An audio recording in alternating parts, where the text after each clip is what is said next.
Gracias por escuchar los mensajes de la Iglesia Bautista de Santa Ana. Para más información, visítenos en la web en santaanabaptist.org. El título de este mensaje es La sangre de Cristo. Estábamos cantando hace unos momentos, ¿qué me puede dar perdón? Solo de Jesús, la sangre, comprado por sangre de Cristo. Hay una fuente sin igual de sangre de Emmanuel. Y bueno, la enseñanza, la doctrina de la sangre es una enseñanza muy importante. Mira, el Señor Jesucristo es la suma y el tema principal de la Biblia. Y el hecho de su obra, o sea, de la salvación, es el tema más importante después de Jesucristo. Ahora, la doctrina de la salvación se compara a un diamante. Le voy a leer lo que una persona dijo. Dijo esto: es como un multifacético y maravilloso diamante cortado, el cual se puede ver visto desde varios ángulos, desde el punto de la vista del hombre o desde el punto de la vista de Dios, cada uno de los cuales presenta una perspectiva diferente acerca de lo que significa ser salvo. Bueno, la salvación es algo muy sencillo. Hay niños que lo entienden porque el Señor dijo que si uno no tuviera la fe de un niño, no entrará en el reino de los cielos. Pero también es una enseñanza muy profunda. Yo sé que en nuestra iglesia tenemos personas nuevas que vienen de otra iglesia o vienen sin tener iglesia, sin un fondo religioso. Entonces, muy a menudo tengo que enseñar y predicar sobre la doctrina de la salvación, pero siempre lo he hecho con una diferente vista o perspectiva o diferente faceta, como acabo de mencionar, en cuanto a diamante. Por ejemplo, la propiciación es unas doctrinas tremendas en la palabra de Dios, porque hay gente que hace preguntas: ¿cómo es que Dios entonces va a permitir que el pecador vaya al cielo? Bueno, la propiciación nos enseña que Cristo mismo apaciguó la ira y la justicia de Dios. O sea, que Él mismo se encargó del pecado, Él mismo fue justo y perfecto, por eso Él es el medio, la propiciación, para que el pecador pueda llegar a Cristo. Podemos hablar de la redención, de la justificación, podemos hablar de la sustitución, la imputación. Hay muchas doctrinas de la salvación porque es una enseñanza multifacética, como hemos dicho. Y hoy vamos a cubrir uno de los puntos muy esenciales de la salvación, que es la sangre de Cristo. Ahora, quiero decirle también que la sangre de Cristo está bajo ataque. La gente ataca la doctrina de la sangre de Cristo. Hay quienes dicen que era una sangre cualquiera y común de un judío nada más, pero ignoran mucho de lo que la Biblia enseña. Por eso nosotros nos llamamos una iglesia fundamental, regresamos a los fundamentos de la Biblia, pero sostenemos ciertos fundamentos, y uno de ellos es que nosotros creemos que la sangre de Cristo es importante. No solamente creemos que fue sangre, sí, de un ser humano, pero no fue de cualquier ser humano, porque Jesucristo fue Él concebido por el Espíritu Santo, y la Biblia dice que Él llevó esa sangre al tabernáculo celestial, al cielo. Ahora, deje ahí su marcador en Hebreos 9. Vamos a ir a 1 de Juan, capítulo 1, versículo 7. Quiero yo confirmar la fe. Tal vez algunos que tienen poco tiempo son nuevos en cuanto a su salvación. La salvación es un hecho que se hace, que el Señor nos da la salvación mediante el perdón de pecados, y la culpa o el castigo ya no se nos aplica, sino que Cristo mismo llevó el pecado. Note esta frase ahí en 1 de Juan, capítulo 1, versículo 7. Dice la Biblia de esta manera: pero si andamos en luz, como Él está en luz, tenemos comunión unos con otros. Note la siguiente frase: y la sangre de Jesucristo, su Hijo, ¿qué hace, hermanos? Nos limpia de todo pecado. Mire, lo que limpia el pecado es la sangre de Cristo. Y vamos a ver varios pasajes en esta tarde. Voy a tratar de movernos de una forma fluida, así que voy a esperar obviamente para que lleguemos a las escrituras, porque vamos a cubrir bastante escritura en esta noche. No tengo una hoja para que usted siga, para que usted también aprenda a usar la Biblia en esta noche. Ahora sí, vaya conmigo al Levítico capítulo 17. Este es el tema de la Biblia. La sangre de Cristo nos limpia de todo pecado. Usted puede ver el primer sacrificio en Génesis capítulo 4, donde había un hombre llamado Abel y él sacrificó un cordero. Y dice ahí en Hebreos que lo hizo por fe. Y es una imagen de lo que es por venir. Pero usted puede ver también en la ley fue establecida para hacer una imagen, una figura, una sombra de los bienes venideros. O sea que la sangre de esos animales en el Antiguo Testamento no podían quitar pecado, no limpiaban pecado, sino que apuntaban al que quitaba pecado, y ese es Jesucristo. Ahora notemos lo que muchos han llamado el día de la expiación, en Levítico 17, versículo 11. Dice: porque la vida de la carne en la sangre está, y yo os lo he dado para hacer, ¿qué dice, hermanos? Expiación sobre el altar. por vuestras almas, y la misma sangre hará expiación de la persona. La palabra expiación significa borrar las culpas a través de un sacrificio. Ahora, si usted lee el pasaje fuera de su contexto y fuera del contexto de la Biblia, usted diría, pues pastor, parece que este sacrificio hace la expiación, nos borra las culpas. Bueno, para entender este pasaje, tenemos que ir hacia Hebreos capítulo 9, donde estábamos leyendo hace unos momentos. Hebreos 9. Note lo que dice el versículo 11. Pero estando ya presentes Cristo, sumo sacerdote, ¿de qué dice, hermanos, ahí? De los bienes venideros. Esa frase aparece varias veces en la Biblia, hablándonos que en el tiempo del Antiguo Testamento, ellos veían hacia adelante a ver los bienes venideros. Recuerde, eran sombras, figuras de lo que había de venir. Dice después ahí, donde estamos leyendo, dice, por el más amplio y más perfecto tabernáculo, no hecho de manos, es decir, no de esta creación. Dice el 12, mire, y no por sangre de machos cabrillos ni de becerros, sino por su propia sangre, entró una vez para siempre en el lugar santísimo, habiendo obtenido, ¿qué dice, hermanos, ahí? Eterna redención. Mire, Moisés construyó un tabernáculo y la Biblia dice que él pudo ver el tabernáculo celestial y bajo ese patrón él construyó un tabernáculo aquí en la tierra. Para muchos les es muy aburrido aprender el Levítico y la ley y todo lo que es los tabernáculos y las fiestas, pero les recuerdo que todas ellas tienen un simbolismo de la salvación. Y Moisés pudo ver, pero Dios dice que Jesucristo, Él tomó su sangre y entró al tabernáculo celestial, no hecho a manos, sino donde Dios estaba. Y dice la Biblia que no es por el sacrificio de los animales ni la sangre de ellos. Note lo que dice el versículo 13. Porque si la sangre de los toros y de los machos cabríos y las cenizas de la becerra rociadas a los inmundos santifican para la purificación de la carne, dice, y cuánto más la sangre de Cristo, el cual mediante el Espíritu eterno se ofreció a sí mismo sin mancha a Dios, mire, limpiará vuestras conciencias de obras muertas para que sirváis al Dios vivo. Note que al final del 12 dice que obtenemos una eterna, ¿qué? Una eterna redención. O sea, esa es una de las mejores palabras para describir nuestra salvación. Es que hemos sido redimidos. Una redención eterna. La salvación es eterna. Por eso se le llama vida eterna. Si Dios le promete vida eterna a usted y se la quita en cuanto usted se porta mal, ¿fue una vida eterna? No, y hay quienes dicen que es una vida eterna hasta después. Pero recuerde lo que Jesús dijo en Juan, que aunque estuviera muerto, vivirá. Esa es la vida eterna, es que Dios nos da vida eterna ahora, es una promesa, dice, y esta es la promesa que Dios nos ha dado, vida eterna. Dice la Biblia en Tito 1:2, en la esperanza de la vida eterna, la cual Dios, que no miente o no puede mentir, prometió desde antes del principio de los siglos. ¿Cuál es el mensaje de la Biblia? Que la sangre de Cristo nos limpia de todo pecado. Ahora, ¿por qué hablamos de esto? Porque mira, hay aproximadamente 447 referencias en la Biblia de la sangre y la mayoría de ellas son de Jesucristo. Jesucristo dijo esto en Mateo 26:28, porque esto es mi sangre del nuevo pacto, que por muchos es derramada para remisión de los pecados. Y Hebreos 12:24, vaya conmigo ahí por favor, Hebreos 12:24.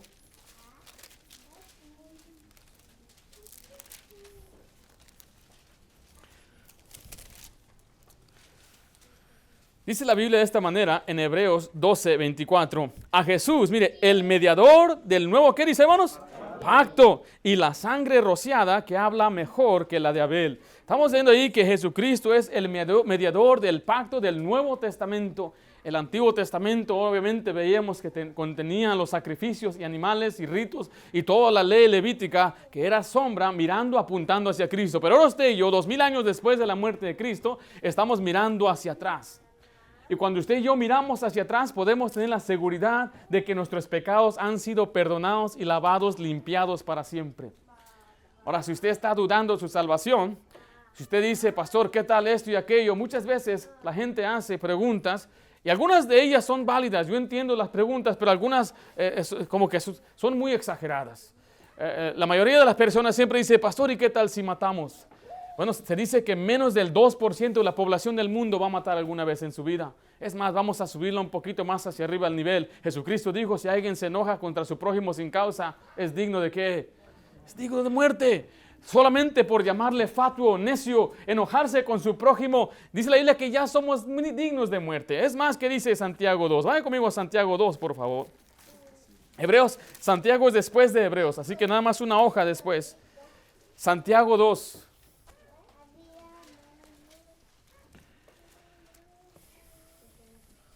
Dice versículo 10, porque cualquiera que guardare, ¿qué cosa, hermanos? Toda la ley, pero ofendiere en un punto, se hace culpable ¿de qué? De todos. Ayer le preguntaba a una dama, señora, ¿cuántos mandamientos piensa que hay? Ella me dijo 10. ¿Hay 10 mandamientos? Los 10 mandamientos son la base moral y todavía aplica a nosotros. Por eso todavía Pablo repitió, hijos, obedece, honra a tu padre y a tu madre, lo repitió. Y se repite, no cometerás adulterio, se repite, no debemos hacernos imagen, todo eso se repite en el Nuevo Testamento. Pero a través de las Escrituras vemos que se nos ha dado más mandamientos. Si usted lee nada más Efesios, se va a encontrar 88 mandamientos nuevos, nada más en Efesios. Jesucristo dijo, un nuevo mandamiento os doy. Entonces, no solamente hay 10, y si fuera nada más 10, ¿nos los puede decir? Yo creo que en la mayoría de nosotros se nos ha olvidado. Nos memorizamos en un tiempo, ¿se acuerda? Pero se nos olvidó. Dice mi hija, me se olvidó. Pero miren, dice la Biblia que si nosotros guardáramos toda la ley, una suposición que he dado aquí es que hay que decir que hubiera 1000 mandamientos. Y usted puede guardar 999 mandamientos al pie de la letra, a lo cual yo pienso que es imposible, pero nada más por una suposición. Pero usted ofende en un punto. Pastor, cumplí 999 mandamientos y por un punto me hago culpable de toda la ley. Si dice la palabra de Dios. Y luego mira el siguiente pasaje, el versículo 11, 2:11. Porque el que dijo, no cometerás adulterio, también ha dicho, no matarás. Ahora bien, si no cometes adulterio, pero matas, ya te has hecho transgresor de la ley. Está diciendo exactamente eso. Si usted falla en un punto, entonces usted es transgresor de toda la ley. Usted falló en toda la ley. Alguien dice, pastor, eso es injusto. No, lo justo es que por un pecador Dios nos condena al infierno. Pero la verdad es que Dios es misericordioso y por eso nos extiende a esta noche la enseñanza, la doctrina de la sangre de Cristo. La sangre de Cristo nos limpia de todo pecado. Así que vamos a aprender 3 principios breves acerca de la sangre de Cristo. En primer lugar, vemos que esta sangre es sangre inocente. Es sangre inocente. ¿Por qué enfatizar la sangre de Cristo? Mire, si Cristo no es inocente, la palabra inocente significa una persona que no tiene culpa. Si Cristo es una persona con culpa o pecado, entonces Él no puede tomar el lugar del pecador. Y si Él no puede tomar el lugar del pecador, entonces no tenemos un Salvador, no hay esperanza y no hay salvación. Porque la salvación está solamente en Jesucristo. Eso es lo que los apóstoles enseñaban y no hay otro nombre bajo el cielo dado a los hombres en que podamos ser salvos. Solamente por Jesucristo. Por eso Jesucristo viene a nosotros con una sangre inocente. Ahora, eso es lo que la gente dice de Él también. Vaya conmigo a Mateo 27, por favor. Por testimonio de otros, Jesucristo fue reconocido como perfecto. Mateo 27.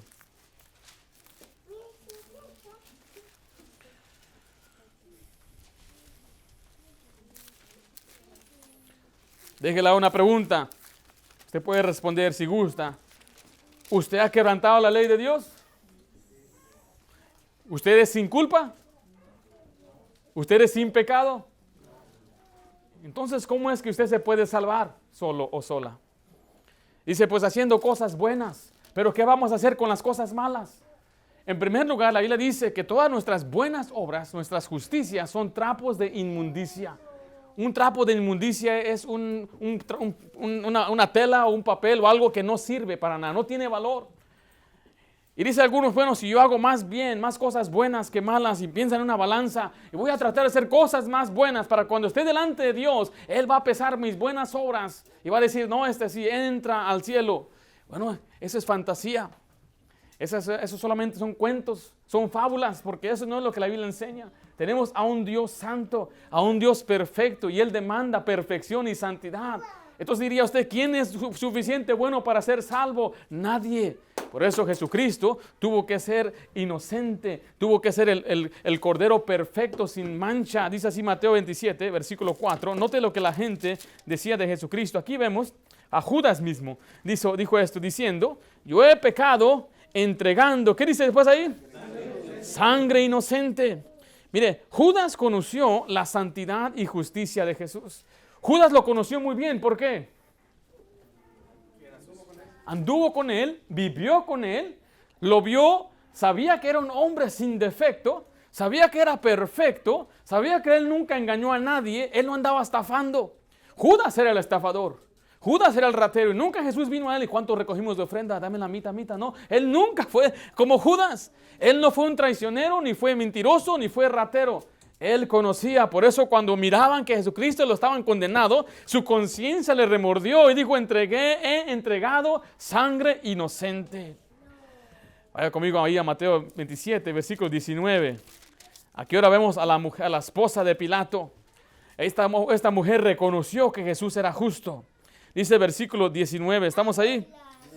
Dice la Biblia, y estando él sentado en el tribunal, su mujer, la esposa de Pilato, le mandó decir, no tengas nada que ver con ¿quién? Con ese justo. Entonces, la gente sabía que Jesucristo era ¿qué? Era justo. Él no era un hombre común y corriente. Él nunca había pecado. Vaya conmigo a Lucas, por favor. Lucas 23.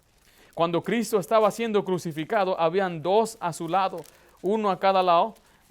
La Biblia le llama malhechores, tal vez homicidas, ladrones. Lucas 23.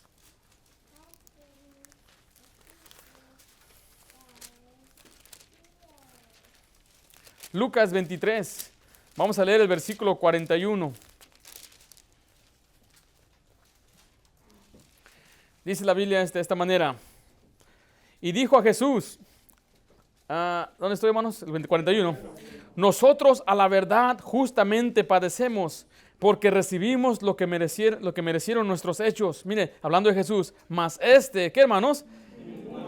Ningún mal hizo. Mire, la gente reconocía que Jesús no había hecho mal, era justo, era recto. Es más, una vez Jesús retó a la gente que lo escuchaba, a los judíos religiosos, él dijo esto, le voy a leer lo que dice en Juan 8:48, ¿quién de vosotros me redarguye de pecado? O sea, ¿quién de ustedes puede buscar algo que yo hice mal y dónde me equivoqué, en dónde yo he pecado? Y la Biblia dice que no podían redarguirlo, no podían contra él, porque era perfecto el Señor Jesucristo. Usted lee en la Biblia, Jesucristo nunca le pidió perdón al Padre. Él nunca pidió perdón por él mismo. Él pidió perdón por los otros, intercedió por otros, pero Jesucristo, siendo él inocente, proveía una sangre inocente porque él era perfecto, él era sin culpa. Pero ahora vaya conmigo a Hebreos 4, por favor. Hebreos 4. Aquí vamos a ver que la Biblia misma dice que Jesucristo era sin pecado. Sangre inocente por testimonio de Dios. Hebreos 4, versículo 15.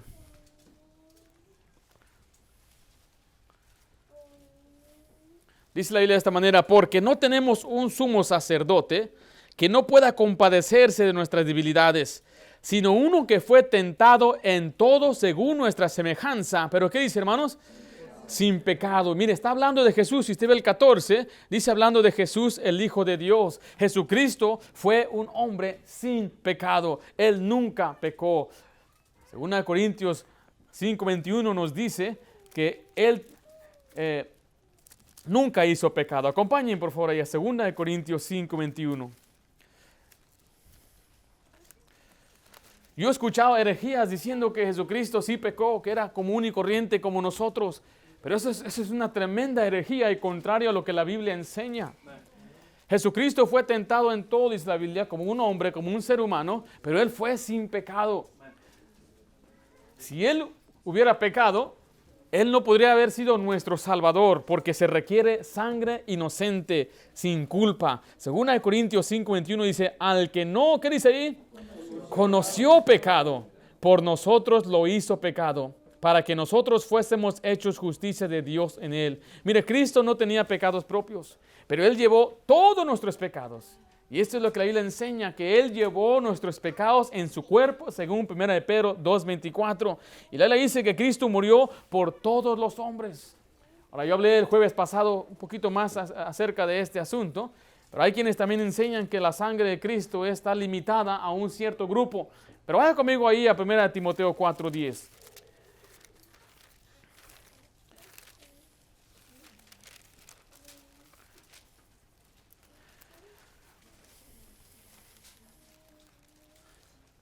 Porque sí, verdad es que Cristo murió por todos, pero no todos son salvos. La salvación no se le aplica a todo mundo. Note lo que dice 1 Timoteo 4:10. ¿Sí estamos ahí? Dice así de esta manera: que por esto mismo trabajamos y sufrimos oprobios, porque esperamos en el Dios viviente. Mire, que es el Salvador ¿de quién? Todos los hombres, pero tiene una coma y dice mayormente ¿de quiénes? De los que creen. Este pasaje es maravilloso porque la Biblia dice que Él es el Salvador de todos los hombres, de todas las personas sobre la faz de la tierra. Pero mayormente, ¿por qué mayormente? Porque se le aplica a todo aquel que cree en Jesucristo como su Salvador. El Señor nos da luz. Dice la Biblia que aquella luz alumbra a todos los hombres. Cada hombre entonces debe responder a esa luz. Pero lo que se requiere, lo que estamos viendo aquí, es que sangre inocente. Y vemos que era inocente por testimonio de otros, por testimonio de Dios. Y dice la Biblia que su sangre era incorruptible. Vaya conmigo a 1 Pedro 1:18. Estamos aprendiendo doctrina en esta noche, especialmente esta doctrina que hoy en día está bajo ataque. Mucha gente niega la sangre de Jesucristo y niega la importancia de ella, pero usted y yo debemos reconocer que esta sangre es importante.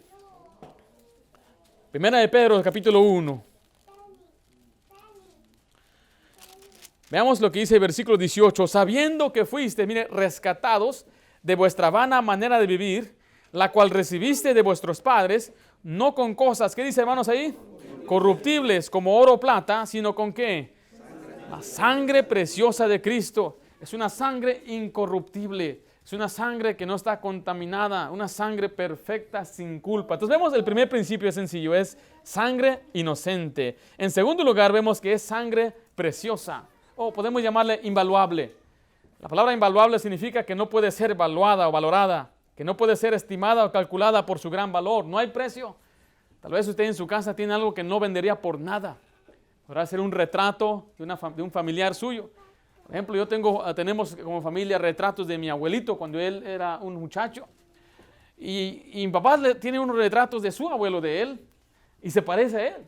Ahora, nosotros somos de Michoacán. Pero mi abuela viene de Guerrero, así que tengo sangre de Guerrero también. ¡Qué bendición! Y esas fotos, mire, no hay precio. ¿Sí me estoy explicando? Nosotros le damos valor a esa foto. Y le diga, ¿cuánto usted me vende por este retrato? No, yo no lo vendo. Este es muy importante, tiene un valor sentimental para mí. Y yo lo quiero mucho. No lo vendería por nada. Y no hay un precio. Bueno, la Biblia dice que la sangre de Cristo es tan preciosa que no puede ser valorada. No puede ser valuada. No puede ser calculada. Ahí en el mismo pasaje donde leímos, ahí en 1 Pedro, capítulo 1, versículo 18, sabiendo que fuiste rescatados de vuestra vana manera de vivir, la cual recibiste de vuestros padres, no con cosas corruptibles. ¿Cómo qué dice ahí? Oro o plata, sino con la sangre, ¿qué dice hermanos ahí? Preciosa de Cristo, como de un cordero sin mancha y sin contaminación. ¿A quién le gusta aquí el oro y la plata?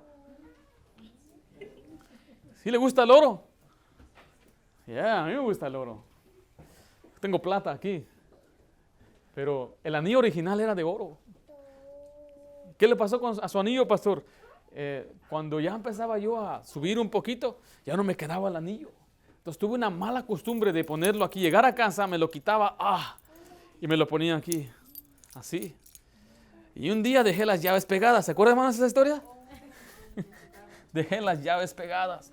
Ahora, para mí fuera mejor que se robaran el van y me devolvieran solamente el anillo, pero me devolvieron el van sin el anillo.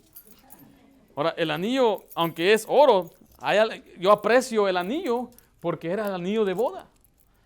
Pero entonces tuve que optar por lo pronto por algo de plata. Al rato mi esposa me va a comprar otro, hermano, usted me dijo. Pero mira, esas cosas preciosas, nos gusta el oro, las barras de oro se miran bien bonitas, ¿verdad? A veces tenemos collares, aretes, algunos tienen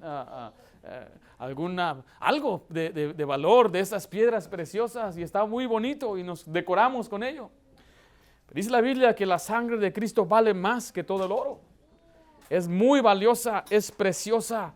Recuerde que es por medio de la sangre que podemos obtener la eterna redención. Es por la sangre de Cristo. No hay dinero que usted pueda tener para ganarse el cielo. No hay penitencias, ni ofrendas, ni misas que usted puede pagar. La única manera de ser salvo no es por dinero, es por la sangre de Cristo. Solamente la sangre de Cristo nos puede limpiar del pecado. Vaya conmigo ahí a Efesios 1, por favor, versículo 7. Efesios 1, versículo 7.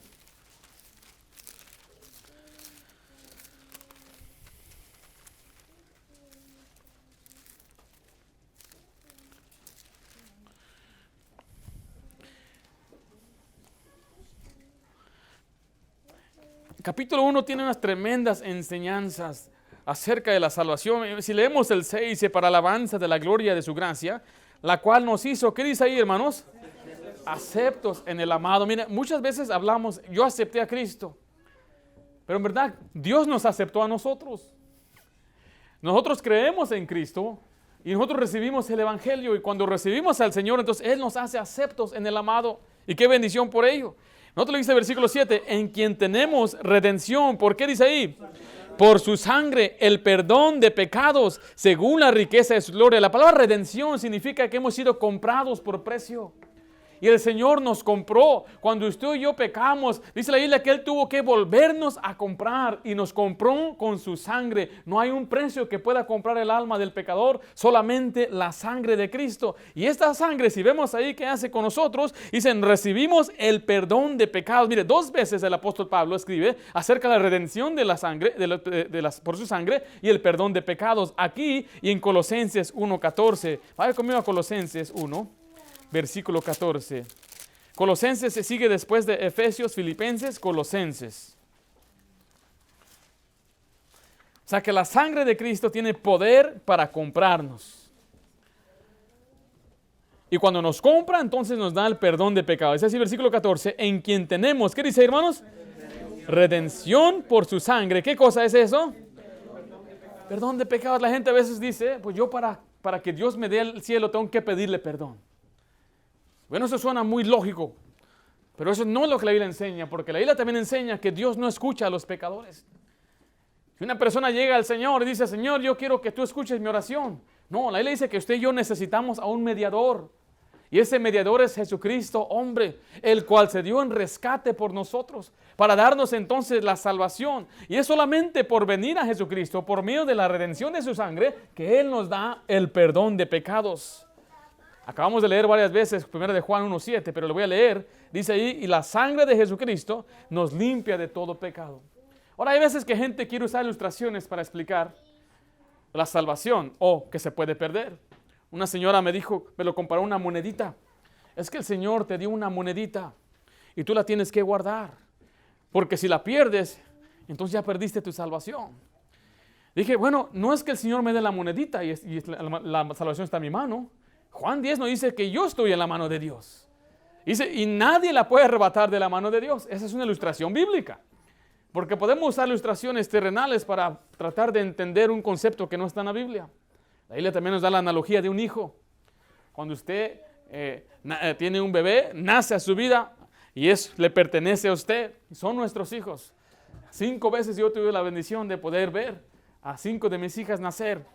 Y ahí las tengo y son mías. ¿Hasta cuándo? ¿Hasta que se porten mal? ¿Hasta que me fallen? ¿Hasta que me defraudan? ¿Hasta que me deshonren? ¿Hasta que me digan yo no quiero nada contigo, papá? Y se van hasta el otro lado del mundo y ponen su casa tal vez en Europa y dicen ya estoy lejos de ese hombre, ya no quiero llamarme Ayala, no quiero nada con él. ¿Sigue siendo mi hija? Sigue siendo mi hija. Esa es la ilustración bíblica de la salvación. Porque dice la Biblia también que uno puede serle infiel a Dios, pero Él permanece fiel. Y las ilustraciones son de un hombre, una pareja, casados. Y aquella mujer o aquel hombre es infiel. Pero el otro dice, yo permanezco fiel. Nada más vea el ejemplo que el Señor usaba hacia Israel. Usó a un hombre llamado Oseas y le dijo, ve y búscate una mujer de entre las rameras. Y aquel hombre va y se casa con una mujer que era ramera. Y aquella mujer siguió su vida de la calle. Y tuvo 2 hijos con diferentes hombres. Y él tuvo que sostener a aquellos hijos como suyos. Y aquella mujer se iba. Y dice la Biblia que Dios le decía, ve por ella. Y ahí va él buscando a aquella mujer. Y la volvía a comprar porque se metía en problemas. La volvían a esclavizar. Y ahí estaba ella siendo vendida. Y él tenía que volver a comprar a su propia esposa. Y dice el Señor, esa es mi vida con Israel. Es infiel, pero yo permanezco fiel. Y la ilustración que Él nos da es exactamente así. Cristo es el novio. Nosotros somos la novia. Él es el esposo y nosotros la novia. Si nosotros somos infieles, dice la Biblia, Él permanece fiel. Esa es la ilustración bíblica. La monedita suena bonito, pero no es bíblica esa ilustración. O sea que cuando uno es lavado por la sangre de Cristo, nosotros cantamos ahorita un canto base de escritura que es un raudal. Es una sangre que sigue corriendo y sigue limpiando. Y un hombre trató de explicarles acerca de ese raudal. Y estaban ellos delante de un río y tomó una piedra que estaba llena de lodo y la metió en el río y la sacó y estaba limpia. Y dijo, mira, esto representa que somos salvos. Pero después la volvió a meter al lodo. Después de que peco me vuelvo a enlodar. Así es la salvación, dijo. O sea, si tú te enlodas la puedes volver a perder. Pero él lo que hizo es le quitó la piedra y la metió hasta el mero centro del río. Y dice, ahora esa piedra va a estar limpia siempre, porque siempre está siendo limpia por ese río. Y así es la sangre de Jesucristo. Estamos dentro de Jesucristo, hemos sido aceptos en el amado y la sangre de Cristo nos sigue limpiando de todo pecado. O sea que una persona cuando llega a Jesucristo, por la sangre hemos sido redimidos, comprados. Miren lo que dice ahí Colosenses 1:20. Y por medio de Él, reconciliar consigo todas las cosas, así las que están en la tierra como las que están en los cielos, haciendo la paz mediante, ¿qué dice ahí? La sangre de su cruz. Aquí está otra enseñanza que va vinculada a la sangre de Cristo. La palabra reconciliar significa hacer la paz entre dos personas. Entonces voy a pedir, hermanos, vengan por acá, hermano Josué y hermano Miguel. Ustedes dos antes cuando eran solteros vivían juntos, ¿verdad? ¿Alguna vez salieron mal? Siempre salían mal. ¿En serio? Ok, no. ¿Nunca salieron mal ustedes? Tal vez una vez. Ahora, vamos a suponer que ellos salieron mal. Se enojaron. Pasan los años y no se quieren ni ver en pintura. Y está feliz el hermano y en cuanto escucha el nombre Josué García, y hasta le duele el estómago. El enojo que tiene. Y él me dice a mí, si te juntas con Miguel, tú ya no eres mi amigo. O sea, estos dos ni se quieren ver, ni quieren juntarse. Pero luego viene alguien, el pastor. Hermanos, me he dado cuenta que andan mal, todo está bien. La verdad que no, dice hermano Miguel. Una vez cuando vivíamos juntos, se comió mi lonche que dejé ahí en el refri. Era comida china y tenía mi cajita, ¿sabes? Los chinos leftovers es la mejor, hermano. Y dice, no, es que esto y aquello. Y se empiezan ellos a argumentar. Entonces uno tiene que hacer la paz. Hermanos, mire, somos cristianos. Somos hijos de Dios. ¿Tú crees que por unos tristes nuros nos vamos a pelear? ¿Sabes qué decía mi papá cuando nos peleábamos por ropa? Porque los hermanos nos peleaban por ropa. Me decía él, por tristes trapos te vas a pelear. Él le llamaba trapos. Me sentía chiquitito porque él miraba lo que yo veía como gran cosa. Él miraba como un trapo. Me dijo, en un año ese trapo ni lo van a tener. Y sí es cierto. Han pasado muchos años. ¿Qué pasó con ese trapo? ¿Quién sabe? Ya lo usaron tal vez para limpiar la grasa del carro. No sé dónde está. Pero mire, el Señor quiere hacer la paz entre los hermanos, por ejemplo, y dice, mira, tengo que reconciliarte, tenemos que hacer un paz. Finalmente reconocen, sí, está bien, yo hice mal, vamos a hacer la paz. Se dan la mano y se abrazan. Mira, no quiere el hermano, ¿qué pasó? Ya se van a reconciliar. Otra manera de verlo es cuando hay dos naciones, Estados Unidos y Japón. ¿Se acuerdan lo que hizo Estados Unidos a Japón? Los bombardearon, ¿se acuerdan? Hiroshima y ¿cuál era otra? Nagasaki. Y hasta la fecha están recibiendo los efectos.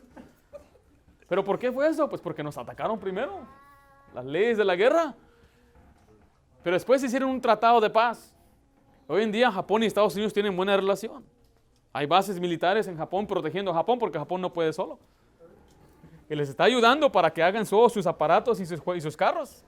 Pero hay un trato de paz, somos amigos. Hasta nos gusta Japón y queremos ir a Japón. Yo quisiera ir ahí donde estaba Karate Kid. ¿Dónde estaba? No? Okinawa. ¿Qué? Pero mire, ¿qué pasó? No, it's not good, brother. Oh, you were there, right? Hicieron la paz, se saludaron y ahora ya no son enemigos. ¿Qué son ahora? Son amigos. Y el pasaje que acabamos de leer, leamos de nuevo, el versículo 20, Colosenses 1:20, y por medio de él, hablando de Jesús, reconciliar consigo todas las cosas, así las que están en la tierra como las que están en los cielos. Mira, ¿haciendo qué cosa? La paz. ¿Mediante qué?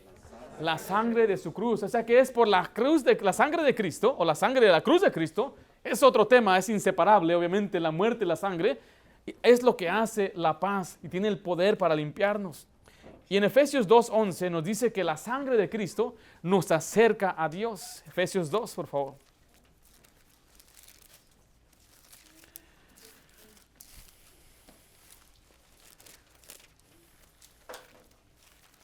Ahora, aquí Pablo está hablando con gente que ha creído en él. Entonces la sangre ya le aplicó a ellos. Ahorita vamos a ver cómo la sangre se puede aplicar o ya se aplicó a su vida. Pero dice en Efesios 2, versículo 11 en adelante, dice, por tanto, acordaos que en otro tiempo vosotros, los gentiles en cuanto a la carne, erais llamados incircuncisión por la llamada circuncisión hecha con mano en la carne. O sea, el Señor antes nos distinguía a nosotros de un grupo separado, nos llamaba los gentiles. Y si usted lee algunas historias en la Biblia, cuando querían insultar o ofender a otro que no era el pueblo de Dios, le decían un incircunciso. Recuerde lo que decía David de Goliat, este incircunciso. Y dice ahí que estos eran circuncidados por mano de hombre. Dice que nosotros éramos gentiles. Pero ya lo dice el versículo 12, en aquel tiempo estabais sin ¿qué dice ahí?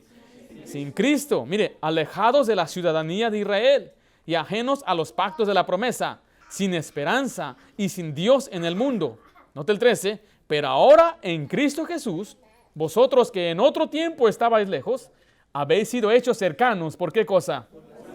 Por la sangre de Cristo. Por la sangre de Cristo nosotros obtenemos las promesas que Dios le dio al pueblo de Israel. ¿Y cuál es esa promesa? La promesa de la salvación. Porque la promesa que Dios le dio a Abraham es que en él serán benditas todas las naciones. Y cuando usted llegó al Señor, usted ya es un hijo de Abraham. Obtuvo todas las promesas que Dios le dio a Israel. Hemos sido acercados a Dios por medio de ¿qué cosa? Por la sangre de Cristo. Vemos que la sangre es importante, ¿correcto? Hay mucho que ver en la Biblia de la sangre de Jesucristo. Por eso vemos por último que es una sangre indispensable. Una sangre indispensable. Vimos en primer lugar es una sangre inocente. En segundo lugar vimos que es una sangre preciosa o invaluable. Pero por último vemos que es una sangre indispensable. Sin la sangre de Cristo no hay perdón de pecados. Ahora vamos a ver cómo se aplica la sangre a uno. Vaya conmigo ahí a Romanos capítulo 3. Romanos capítulo 3. Romanos 3.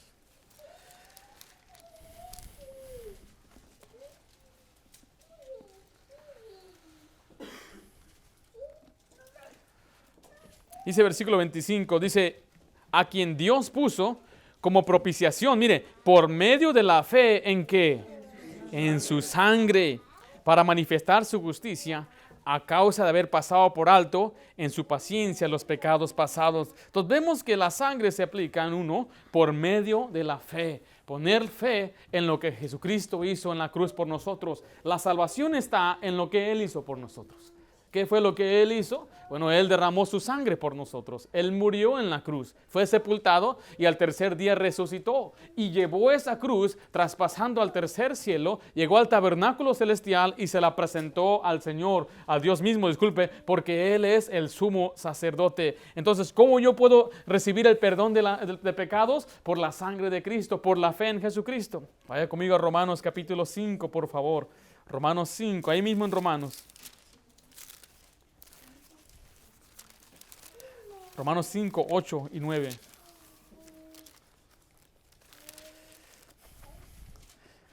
Dice ahí versículo 8, mas Dios muestra, esa palabra muestra significa engrandece, mas Dios engrandece su amor para con nosotros, en que siendo aún pecadores, ¿qué hizo Cristo, hermanos? Cristo murió por nosotros. Me encanta este pasaje porque dice, aún siendo pecadores. O sea, Él vino a morir por los pecadores. Él vino a buscar a los enfermos. El que no necesita médico no viene a Cristo. El que piensa, porque los religiosos decían que ellos eran santificados y eran buenos y por eso no venían a Jesucristo. Pero usted y yo reconocemos nuestro estado y condición de pecadores, por eso venimos a Cristo. Dice que Él engrandeció su amor de tal manera, aún siendo pecadores, Cristo vino a morir por nosotros. Pero el 9... pues mucho más estando ya justificados, ¿en qué dice ahí? En su sangre, por Él seremos salvos, ¿de qué? De la ira. Aquí está otra enseñanza vinculada a la sangre y es la justificación. La palabra justificado significa declarado justo, declarado inocente, como que si nunca había pecado. ¿Cómo sucede eso, pastor? Venga para acá, hermano José, otra vez usted que está ahí. Aquí tengo una camisa famosa. Esta camisa tiene como... ¿Cuántos años tiene aquí esta camisa? 2 años esta camisa. Porque es muy valiosa esta camisa. Esta camisa representa el pecado del hermano Josué. ¿Qué le parece, hermano Josué? ¿Sí? Muy bien. ¿Sí es pecador usted o usted es sin pecado? Esta le queda, mira, su talla. No te queda, hermano. Póntela así, mira. Como los padrinos. Esa es lo que... Cuando el Señor lo ve a él, ¿sabe qué ve? Ve todo el pecado que hizo. Pero Dios, todas las cosas buenas que he hecho, a Dios no le importa. La ilustración que yo le digo a algunos muchachos, le digo, mire, imagínense que usted robó un carro. Y le dijeron, tú eres culpable, regresa en 2 semanas para darte una sentencia. Y en la sentencia ahí la persona culpable empieza a implorarle al juez para que le reduzca la sentencia, para que le diga, nada más dame unos 10 días en la cárcel, nada más dame 1 año.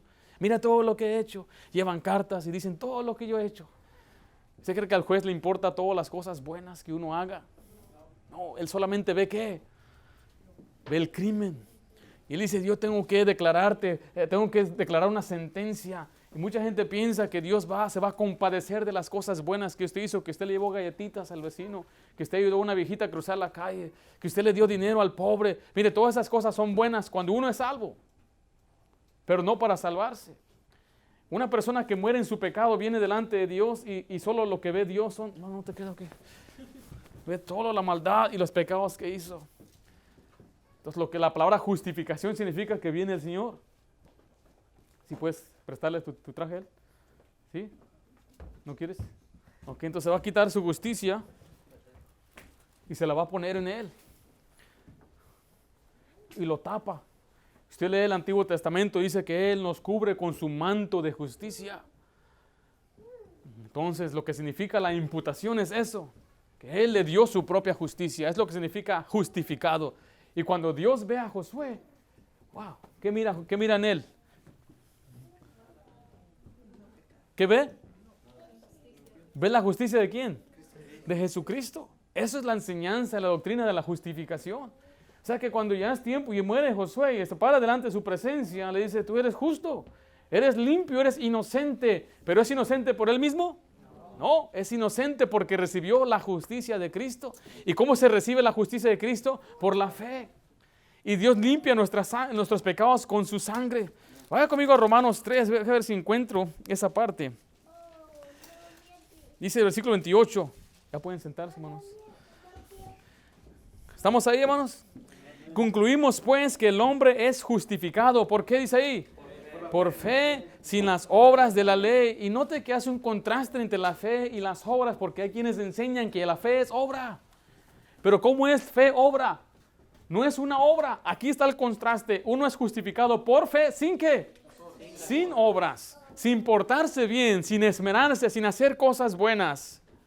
Ahorita vamos a ver, no quiere decir que hay que hacer lo que queramos. Ahorita llegamos, algunos tienen esa duda. Pero pastor, tranquilo. Apocalipsis 1:5, por favor. Vamos terminando aquí. La sangre es indispensable para la salvación. Si usted quiere que sea aplicada a su vida o ya ha sido aplicada, fue por su fe. Hay quienes a veces de una forma sincera piensan que la salvación viene por el bautismo. Y hay algunos pasajes que ellos ven y como ya tienen esa prenoción, la interpretan como salvación. Y nunca dice la Biblia que es la salvación el bautismo. El bautismo es el símbolo de que hemos sido salvos. Es un símbolo de lo que Cristo hizo por nosotros. Recuerde, los símbolos no salvan.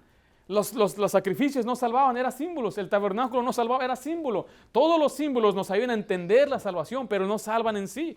Note lo que dice ahí en Apocalipsis 1:5. Y de Jesucristo es testigo fiel, el primogénito de los muertos y el soberano de los reyes de la tierra, el que nos amó. ¿Y qué hizo, hermanos? ¿Nos lavó de qué? De nuestros pecados con su sangre. Nosotros cantamos un himno, me lavó, con su sangre me lavó. Algo así, no sé si la canté bien, hermanos, pero Él sabe que nos lava de nuestros pecados. Él nos limpia completamente de nuestros pecados. Nuestros pecados son limpiados y borrados completamente. Y usted puede cantar este canto en Apocalipsis 5:9. Apocalipsis 5:9. Dice la ley, y cantaban un nuevo cántico diciendo, digno eres de tomar el libro y de abrir sus sellos, mire, porque tú fuiste inmolado y con tu sangre nos has redimido para Dios de todo linaje y lengua, pueblo y nación. El Señor nos ha redimido completamente con su sangre. Uno puede tener la certeza y seguridad que sus pecados han sido borrados. ¿Por qué? Porque agarramos esta idea del aire. ¿De dónde viene este concepto, este principio, esta enseñanza? De la palabra de Dios. La Biblia nos enseña, está saturada con esta enseñanza. Regresemos a Hebreos 10, donde empezamos, Hebreos 9 y 10, empezamos a hablar acerca de la sangre de Cristo. Pero note lo que dice ahí. Quiero decirle que aunque usted ahora ya ha sido lavado por la sangre de Cristo, sus pecados han sido completamente borrados, usted ha recibido la reconciliación, la justificación, eso nos da a entender a nosotros que hay una responsabilidad para los que han sido lavados en la sangre de Cristo.